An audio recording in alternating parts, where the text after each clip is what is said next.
Posta recapitata a giorni alterni sul territorio comunale, il progetto di Poste Italiane non piace ai sindacati di base che hanno interessato i partiti padovani.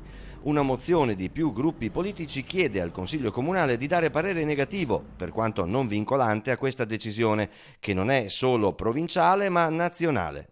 Recapito a giorni alterni significa che i portalettere che prima consegnavano su una stessa zona tutti i giorni e quindi avevano un rapporto con la cittadinanza, con l'utenza, con la clientela, come è il caso di dire attualmente, adesso vengono spostati, vengono inquadrati su due zone, un giorno consegnano su una zona e un giorno lo consegnano sull'altra zona, lasciando evidentemente scoperta una delle due zone. Il tutto si tramuterà in una riduzione sensibile del servizio di recapito e del numero dei portalettere, attualmente un centinaio a Padova, tra assunti a tempo indeterminato e a termine, vittime dell'ennesima riorganizzazione del personale nelle poste. A livello nazionale, per darle un dato, sono previsti 15.000 uscite tramite pensionamenti eccetera dall'azienda a fronte di dichiarati 6.000 nuovi ingressi, 9.000 posti di lavoro in meno. 2 postini assunti e quasi sempre a termine ogni 5 usciti dal libro paga e un servizio che rischia di zoppicare.